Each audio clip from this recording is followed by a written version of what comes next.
Հաղորդման հովանավոր Dignity Health Glendale Memorial Hospital. Being a doctor is one of the most honorable professions, and it's truly a privilege to be able to do this on a daily basis. There's another aspect of medicine that we always forget about, and it's the mind and the interaction of the doctor with the patient. When they're sick or when they're vulnerable, when they're in need, they need human kindness. When we're treating a patient, we're treating the whole person, and that's hello, human kindness.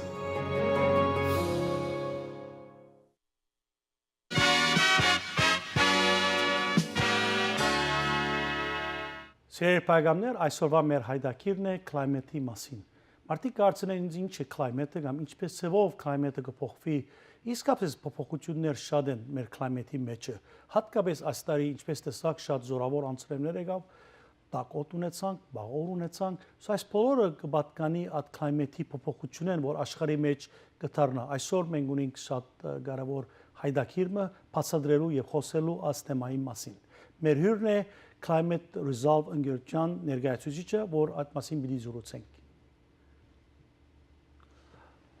Bryn, welcome. Thank you. I just explained in Armenian what the whole climate issue is. Can you just at least give us a little bit background about the climate and why you think climate is changing? Is there really changing? What are the, let's say, symptoms or at least the phenomena it's called climate change? Sure.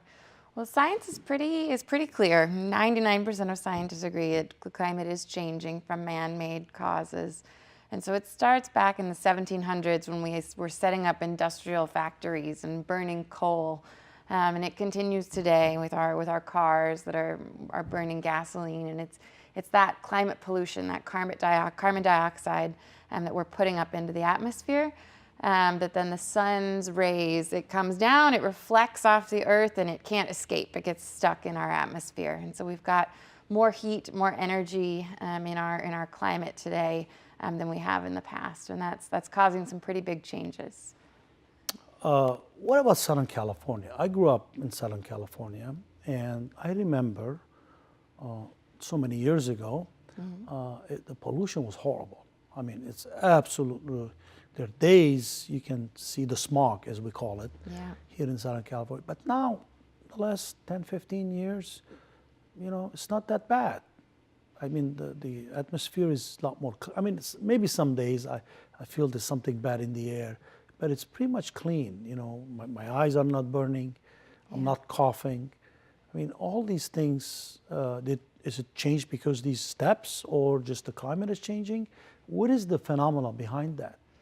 Yeah, and it's a little bit two different things we're talking about. The sort of the smog that we see here around us that we can experience in our when we breathe and what we see, that's local air pollution. And that comes from a lot of the same sources as the carbon pollution, but the carbon pollution in the atmosphere is much higher up, thousands of miles. We're not seeing that. So it's a lot of it comes from the same sources, from cars, and cars have gotten cleaner.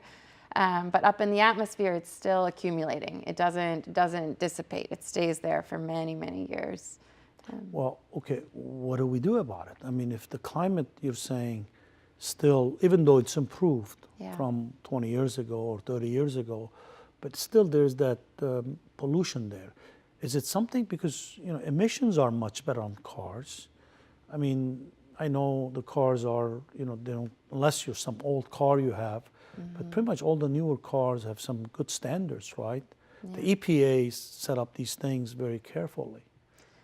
It's true, and California has more strict car standards than anywhere else in the country, and so we've been leading in that way. But you know, there's when you look at the International Paris Agreement that said we want to limit the world's temperature increase to 1.5 degrees Celsius, which Fahrenheit, I use Fahrenheit, 2.7 degrees Fahrenheit. Okay. And to get to that, it's really, look at the curve of the emissions that we need to reduce. It's a quite steep curve. And in a lot of places in the world, the curve, we're still increasing emissions. So, you know, more people are driving, population's growing. People here in LA, we're seeing people driving longer distances as we still have growing outward as a city. So there's still a lot. We haven't quite reversed the curve or brought it as steep far down as we need to. So you're saying today we have a much better climate can compare to maybe 10 years ago because the cars and a lot of the stuff been changed and strict guidelines, right? And we pay more for our gasoline or our gas because has that special formula in California, which is different than anywhere else in the country. Yeah, so ground level air pollution was improving. This last summer, I'm sorry to say, we had the worst air quality in the last 20 years. Why? And why, I'm glad you asked, is because it's the hotter days now. And when we have hotter temperatures, the smog and the ozone forms more easily. It's something about the chemistry, the way, add more heat, and we get more smog, and we know we still have high asthma rates in LA. So it's air quality is still an issue. We're still not. We had healthy very levels. hot temperatures last summer. Now we're having a lot of rain, which is very. I lived most of my life here, and I never seen this much rain. Yeah. Is it a part of this atmospheric change that's going on? It is. So so with climate change, we're seeing hotter temperatures. We expect by the middle of the century, by 2050 or so, in LA, it'll be 5 degrees hotter on average than what we're used to, and by the end of the century, 8 degrees. So 8 degrees hotter than when we're used to. So we're seeing a lot more temperature increase here in LA than other places in the world. We see that heat more so than other places. And what that does, our precipitation, our rain is coming down also in flashier events, they say. So the wettest day of the year, we expect it to get 30% more rain than what we see now. Well, this year we got a lot more rain. I don't know how many inches, but it was a lot more than any, at least that I remember. Is this part of the climate change? Yeah, it is. The rain is going to come. It comes in spurts. So we got a lot this year in January. Boom! All of a sudden, big downpour. It comes, and a lot all at once. And part of the trick is dealing with that rain so that we can capture it. We can have it as drinking water. Because then with climate change, we're also going to see longer drought periods too, longer and more frequent droughts. So you think because we had so much rain, we're going to have a hotter and droughter summer, let's say? We're seeing that already, yeah. We had rain today. It's not summer yet, but so that's part of it. We also, we used to have more snowpack up in the Sierras that would last longer. And so that would kind of be a slow melt, and it would release water that we could use for drinking water. And now we're seeing with the hotter temperatures that snow is melting off much quicker. Much faster. Right. So they measure it on April 1st of every year. They look don't believe on April 1st. That's Fool's Day. That's a Fool's Day. You don't trust anything on April 1st. But by the middle of the century, we expect around April 1st, we're only going to have 20% of the snowpack that we used to have. So what is the prediction for this, spring we're in and the summer? Hotter, and, the temperature is going to be, as you said, 5 degrees hotter this year, maybe, I don't know. Yeah, so the average temperatures are hotter, and especially when you look at your inland valleys, so San Fernando Valley, if we go inland to Bakersfield, Riverside, especially, it's going to be up to 10 degrees on average 10 degrees hotter. But then if you look at the hottest day of the year, so the most extreme heat day, those are expected to be 10 degrees hotter as well. And so that's where you start to really see public health consequences. Yes, stay indoors, don't go outside, you have asthma, heat respiratory exposure. issues, Right. We're going to take a break. Okay. It's almost at the end of our first segment.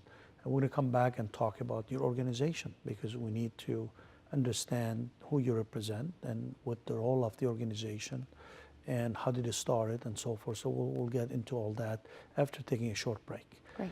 We're going to take a short break, and once we come back, we'll continue our show. Thank you.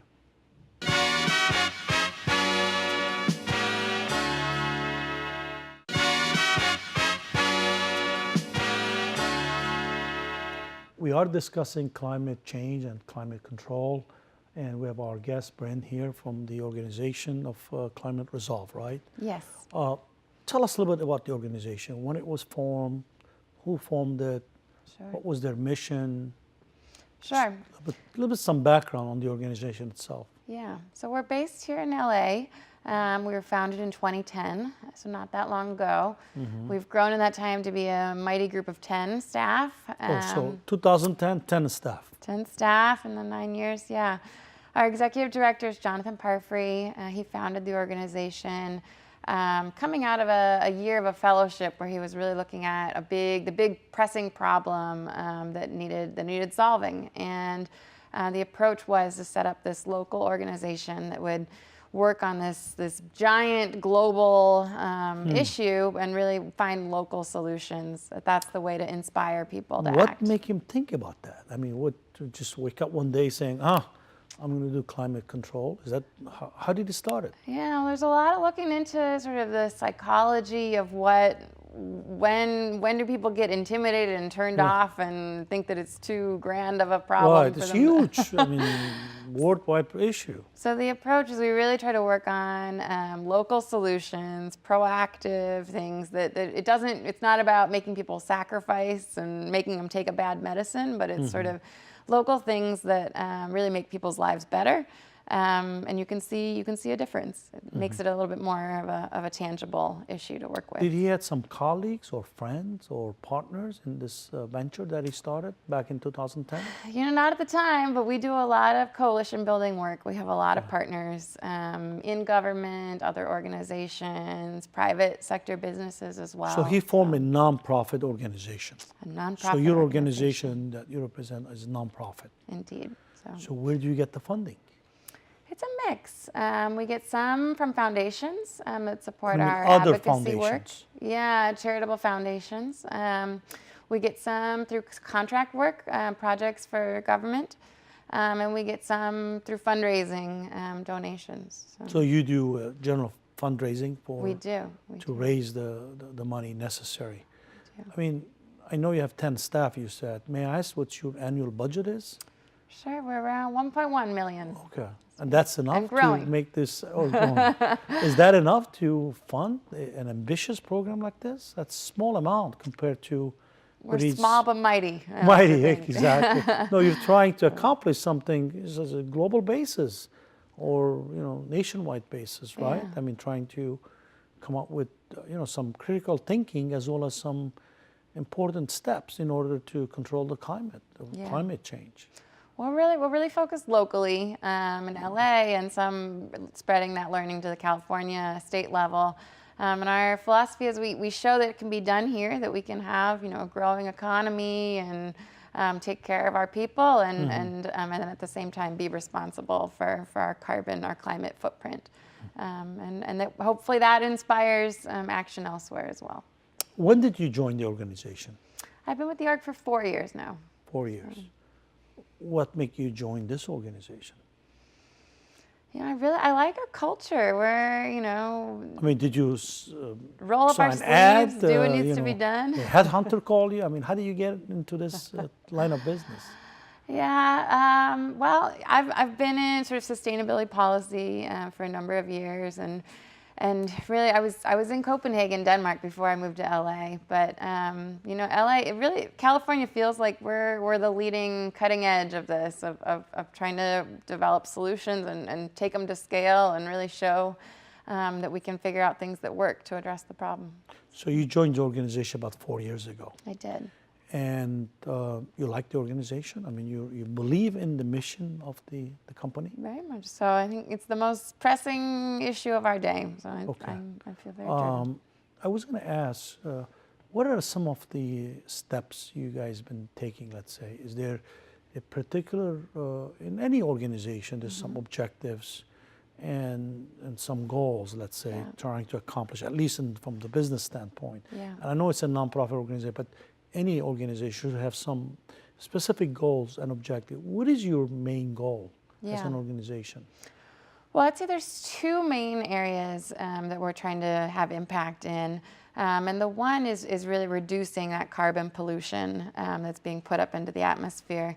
And the biggest source here locally for that is transportation. Right. And it's also the only source where those emissions keep rising. You know, on the energy sector, we're seeing it getting cleaner, seeing more renewable energy there.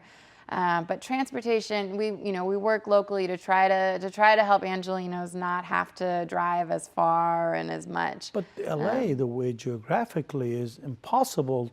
If I had public transportation today, I will never be here today. I mean, it takes 4 hours to come to the studio, let's say. So transportation is so vital in LA. So maybe we need to advocate, instead of gas, electric cars, a lot more electric, and public transportation, mass transportation that's can take you from point A to point B much faster, let's say. Otherwise, you'll be stuck on the freeway for hours. Yeah, so electric cars are part of the solution, but they won't solve our congestion problems. Right. Yeah, public transit, we were part of a big coalition effort to get Measure M passed a couple of years back, and that's a big investment package in our public transit system. So we're over doubling the light rail we have out there. And we're part of an effort, too, to look at how our bus system can be made better. Because we know that those buses are getting stuck in traffic. Very stuck in traffic. They're filthy. They're just awful. Don't exactly get people where they want to go. Exactly. Yeah, that's the whole point. I mean, people, use the cars because they have to. They have no other choice. To go to work, let's say. Most people work. In order to get to their work, they need transportation on time. We can't get to work, 3 hours late every day. Otherwise, you won't have a job. So you believe in massive transportation, but transportation that is not going to consume a lot of. Why can't they do electric buses? Let's say, is that part of the solution? They are changing over electric buses. Yeah, we've seen leadership there from the county and the city, and there's more. The percentage of electric buses is higher than the percentage of electric cars that are out there right now. So. Technology's there; it can move big buses. We're seeing that change. So you believe in a massive transportation that will take people from point A to point B, and not rely on their cars. I do. I think public transit. Where we have dedicated bus lanes, those bus lines are picking up riders, and ridership is growing. How about metro? Metro, it's also seen large increases in ridership. It's great. It doesn't have to sit in traffic for the most part. Or trains, Somebody told me, because I was going to go to San Diego to visit the hospital, said, take the train. I thought about it, because as me driving 3 hours, I can do my work and sit in the train. Exactly. So that's a good way to transport from point A to point B. I think there's a benefit, too, of getting people out in transit, public transit, and being sort of in that community space, not just sort of in their bubble. I think it helps sort of build that collective identity of that we're in this together. Okay. We're going to take a break. Okay. When we come back, I'm going to ask you the big question, which is President Trump, who's... I know. By mentioning the name, I see the reaction from you. Because he doesn't believe in this. He thinks it's hocus pocus, basically. So let's talk about that without discussing politics. At least his approach into the pollution and the climate change and so forth. We're going to take a short break, and once we come back, as I indicated, we're going to discuss President Trump and his approach to pollution control.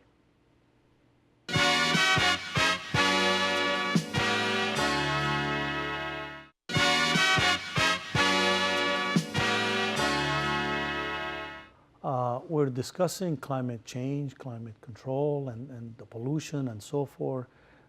Just before the break, I said we're going to talk about President Trump. And every time I mention President Trump, people have this, at least in California. So having said that, let's discuss that. The President Trump, at least he doesn't believe there is a climate change.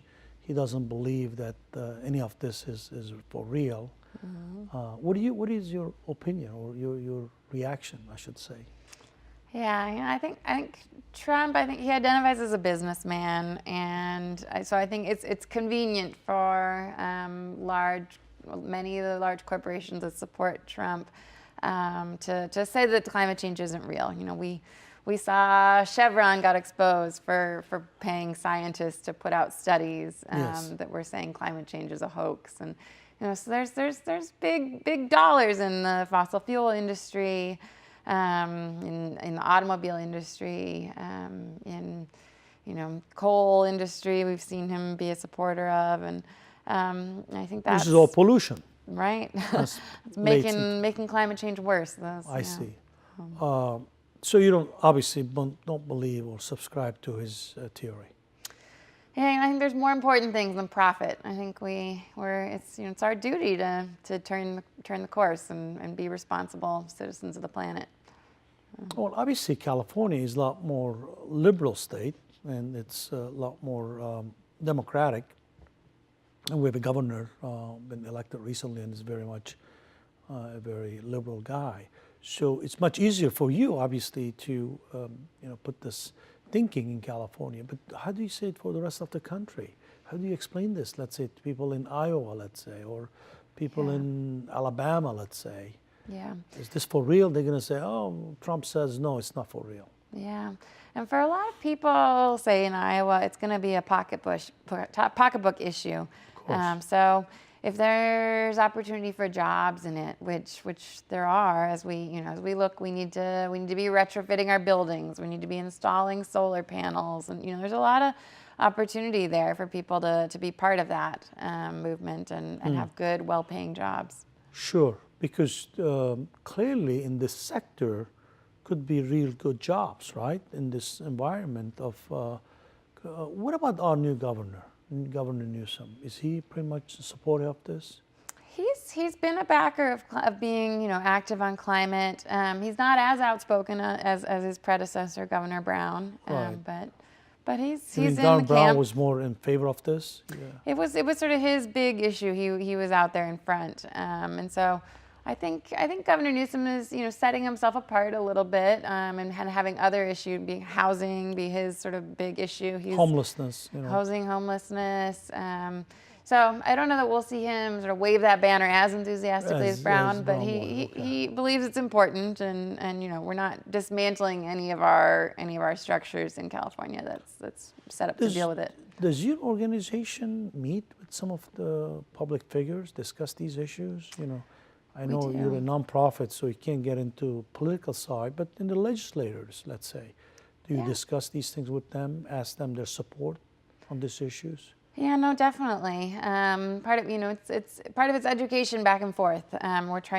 We keep our eyes on what are the best practices, and then are trying to turn those into policies that legislators can introduce. So we definitely have allies in the California legislature. But you don't get any public funding. Well, we do some contract work for local government agencies. But you don't get direct funding directly as a subsidy or a grant from the state government. No. So in our advocacy work, we kind of see ourselves as the friendly thorn in government side, that we're giving them the nudge to try to break through some of the inertia or sort of just momentum that's already there. Right. What about on the federal level? Any steps you taken on the federal level? Or that you kind of stayed away from We that? kind of stay away from that right now. It's it's not the most productive environment right now in Washington, D.C. We do some with some of the scientific organizations that are on the national scale, and connect them with some of our local research that's being done. So especially, we work a lot in how we can adapt to these hotter days. And so there's something. Do you make public announcements, or do you go on TV and radio and say, look, these are hotter days, do these steps? Or, what type of approach you take into days that are very hot or rainy? Yeah, some bit. We do some public communications, get education, get the word out there, try to help the public interpret the science, the studies. But we also do a lot of sort of roundtables with policymakers, where we're at a table and there's no question is a dumb question. Kind of, we try to make sure we all understand what sort of policy instruments or tools we might have to be addressing. So when you bring these issues to legislators and politicians, what do they say? They support this? They don't believe it? They say, okay, whatever. What is their approach? Yeah, you know, part of it you have to make sure the public is behind you, that they understand the issue, and so it doesn't feel like you're too out there on a limb. But no, I mean, in general, sort of addressing climate change, we're pretty bought into it here in California. Okay. That People understand it. people understand it, and so it's generally, you know, they're grateful when you come to them with ideas of how to advance the cause. Right. It's not like, you know, you go some other parts of the country, they have no clue about it. Right. People in California are a lot more advanced. They understand the issues, and they're willing to maybe pay some taxes, higher taxes, let's say, we already have high taxes, to take care of this problem, or you have some resistance, let's say? Because we're already paying higher taxes on gasoline Higher than tax on any gasoline. part of the country. We are, yeah. So California's voted in a gas tax. So thanks to them, that's helping repair potholes out there and invest in public transit as well. We have a lot of transportation investments we want to make here in the state, coming from the gas tax. Yeah, I mean, you see taxes coming in from different sources. So on property taxes, that's dealing with some of our stormwater issues now locally. We had Measure W pass. You saw Measure HHH, which is about addressing homelessness. Is homelessness part of this climate control issue? You know, it sure can be. People who are out on the streets and don't have a roof above their head are the most vulnerable to that those extreme heat days. Or cold days, you know, with the rain and everything else going on. That too, exposed to the elements, yeah. Okay, we're going to take a break. Again, we're at the end of our third segment. When we come back, we're going to discuss what your future plans are. Where do you see the organization from this point on to the future? And what are your objectives? What are you trying to accomplish, let's say, for the next year, for the next 5 years or 10 years? And where do you see yourself as an organization to be there? Great. We're going to take a short break, and once we come back, we're going to discuss these topics as I indicated. Thank you.